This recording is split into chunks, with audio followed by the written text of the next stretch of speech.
Salut, c'est Trado, je suis content de vous retrouver pour la mise à jour de l'analyse technique du CAC 40. Au programme, quelques idées de trade, mon plan de trade, les actualités, la préparation de la séance de vendredi. Je vous retrouve juste après ça. Alors comme vous pouvez le voir, la séance a été plutôt favorable au haussier avec une progression de 0,61%.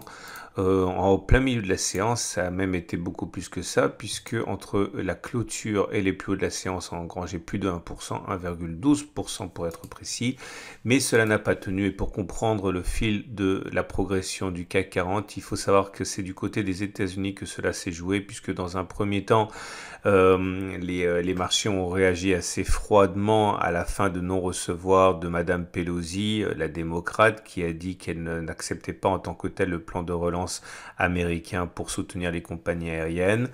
Et finalement, les indices américains qui ont même basculé dans le rouge à un moment ont décidé de se concentrer sur le fond, à savoir que M. Trump envisageait de soutenir l'activité économique et les cours ont donc terminé dans le vert à 0,6%.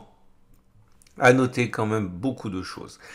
Tout d'abord, on avait une résistance ici, 4837, 4895, qui n'était pas une grosse résistance, c'est une résistance intermédiaire. Pourquoi intermédiaire? Parce que c'était un support intermédiaire. Pourquoi un support intermédiaire? Parce que c'est pas un support qui faisait, selon le principe de dos, un creux entre deux sommets. Vous voyez, le premier sommet, il était là, en clôture. Le deuxième sommet, il était là, en clôture. Donc globalement, bon, ça se joue sur l'épaisseur du trait, mais c'était pas un sommet significatif.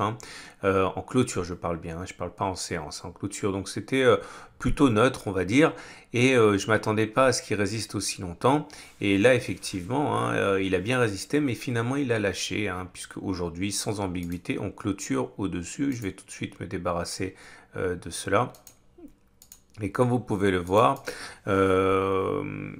finalement, on n'a pas grand-chose qui va nous empêcher d'aller chercher le gap des 4950, 4977. Ça ne veut pas dire qu'on va être aspiré vers le haut tout naturellement. Ça veut simplement dire que les baissiers ne doivent sans doute pas se précipiter sur les niveaux actuels. Ils vont sans doute commencer à s'exciter sur les 4950, 4977, car les gaps sont souvent défendus. Maintenant, je ne pense pas, mais encore une fois, ce n'est qu'un travail, que le gap 4950-4977 soit extrêmement bien défendu, tout simplement parce qu'il a déjà donné son potentiel, à savoir c'était un gap de rupture suite au biseau, et suite au biseau, eh bien, on allait chercher, vous le savez, les différents objectifs qu'on devait aller chercher.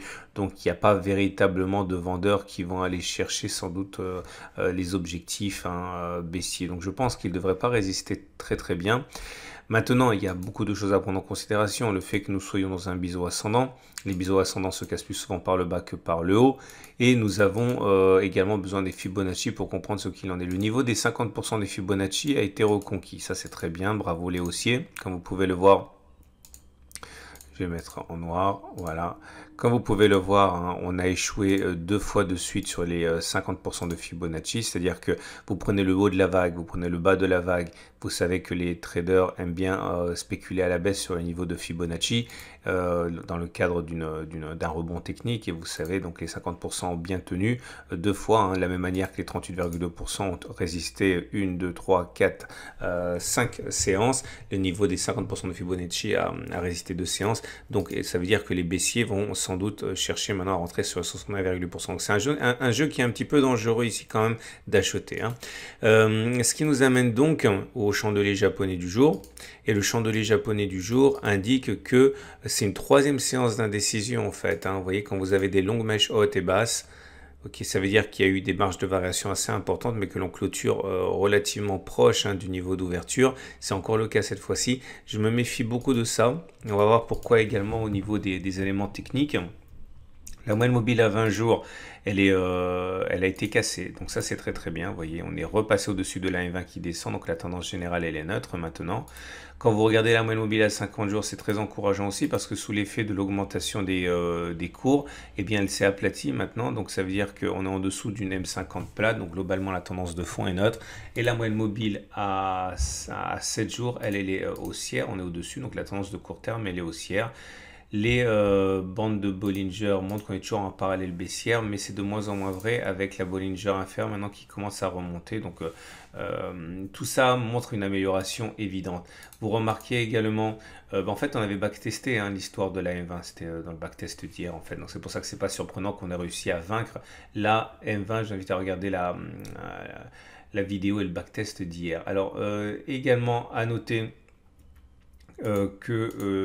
quelque chose qu'on a beaucoup backtesté déjà et a fonctionné cette fois, le fait qu'on a cassé le SAR et que derrière on a inscrit un plus haut, donc ça c'est fait aussi.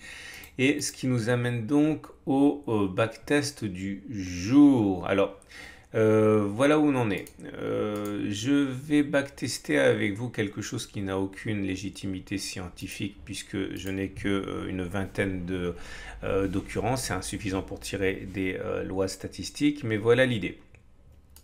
On a passé la M20, mais la M20 est toujours descendante. Que se passe-t-il lorsque, après être sorti des bandes de Bollinger, et après avoir cassé la M20, que se passe-t-il? Est-ce qu'on fait un plus haut ou alors est-ce qu'on repasse en dessous de la M20? Okay, parce qu'il me semble vraiment que c'est une situation assez clé. Je pense que Léo aussi commence à reprendre confiance et il devrait se méfier un petit peu là. Même si effectivement, encore une fois, moi je suis à l'achat, mais ça ne change rien. Donc voilà ce qui va se passer. Le test sera réputé gagné si on clôture plus haut que sur la bougie qui a cassé la M20. Et le test sera perdu si on repasse en dessous de la M20 avant d'avoir clôturé plus haut que la clôture de la bougie qui a cassé la M20. Alors ça a l'air compliqué comme ça, mais vous allez voir, c'est très simple.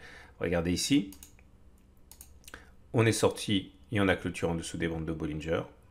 On a réintégré les bandes de Bollinger. On est repassé au-dessus et on a clôturé au-dessus de la M20. Est-ce qu'on a clôturé encore plus haut ou est-ce qu'on est passé en dessous de la M20? On a clôturé plus haut, donc c'est un petit plus, c'est réussi. Et on va regarder ce qui se passe après. Un échec ici.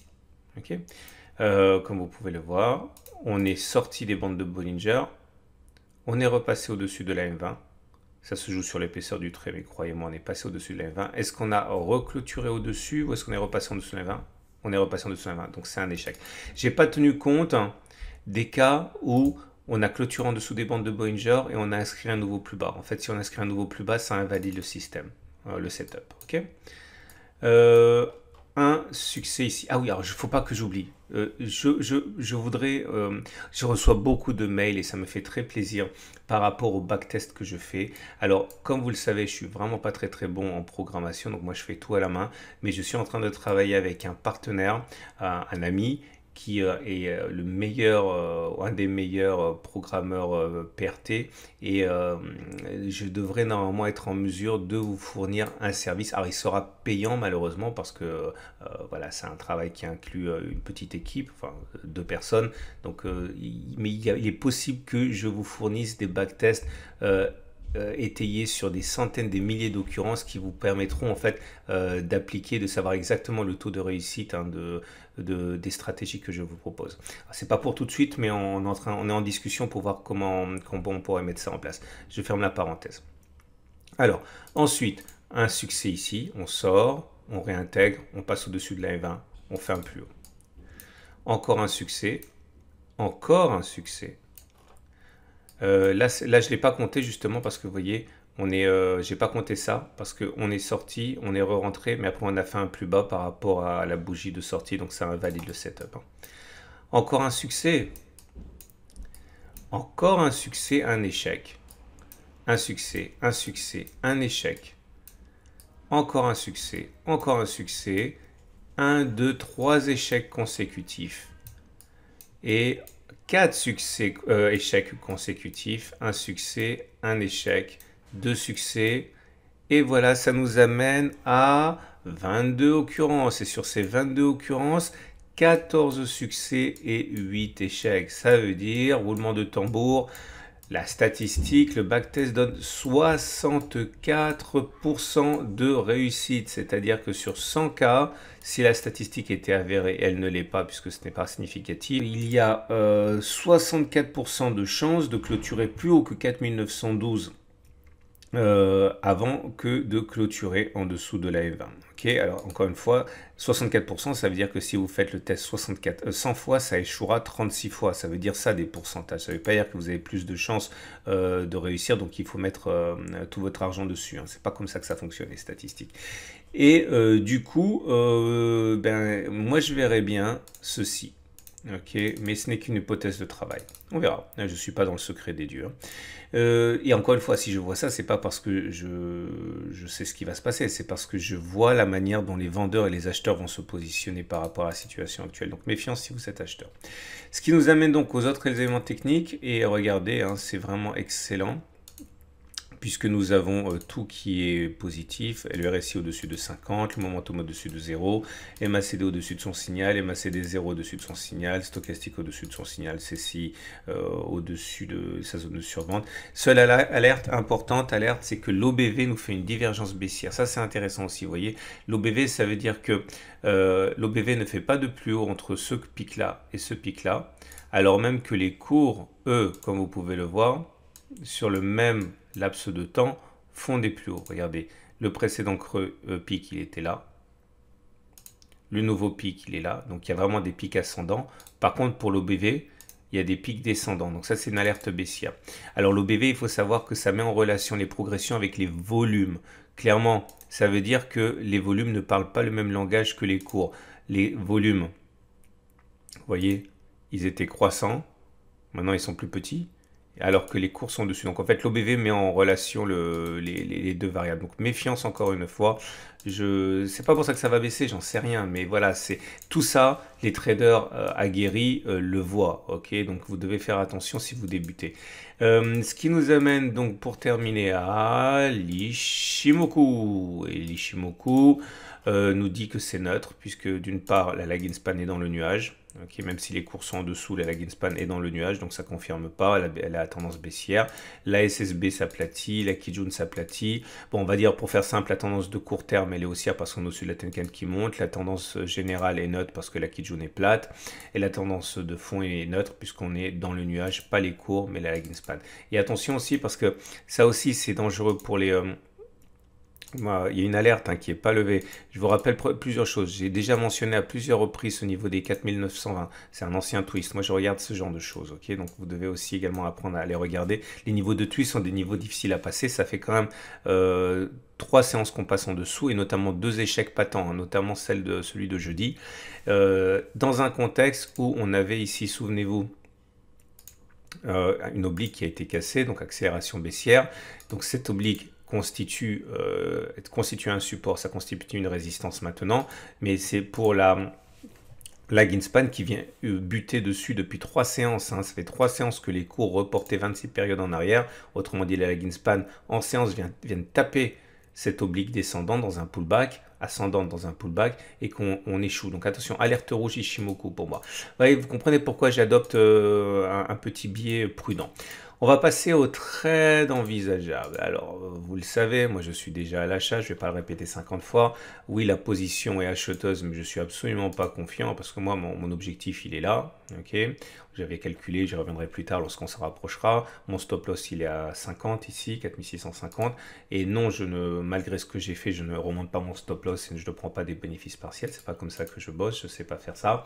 Et l'idée, c'est qu'à partir de maintenant, si vous voulez acheter le CAC 40. Alors oui, on m'a demandé également, mais ça veut dire quoi, Trado, acheter le CAC 40? Ça ne s'achète pas le CAC 40. Moi, je travaille avec les CFD des futurs. Les futurs, il faut beaucoup plus de capital que les CFD. Les CFD, ça permet d'investir à plusieurs lots et avec des capitaux beaucoup plus petits. Donc l'avantage du CFD, essentiellement, c'est qu'on peut acheter plusieurs lots, rentrer progressivement, sortir progressivement. Alors que si vous faites ça avec des futurs, c'est beaucoup plus cher. Hein, c'est 10 € le point de CAC, faut un capital beaucoup plus important. Et mon partenaire CFD, je le dis, je le répète, c'est IG, mon partenaire que vous voyez sous vos yeux. Vous avez un lien pour voir un compte de démonstration si vous le désirez, c'est en dessous de la vidéo. Et l'idée, c'est que derrière, vous avez la possibilité d'acheter. Alors, si vous avez envie d'acheter, ce qui est compliqué, c'est que vous avez la résistance, toutes les résistances qu'on a mentionnées.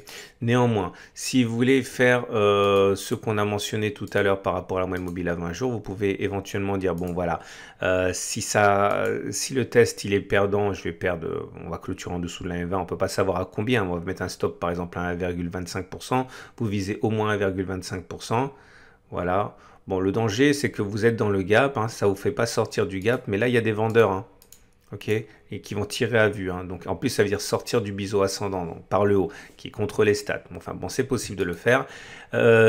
Si vous avez un biais qui est baissier, alors là forcément vous mettez un stop au-dessus du gap, là, à 1,7%, au-dessus du biseau ascendant, vous visez au moins 1,7%.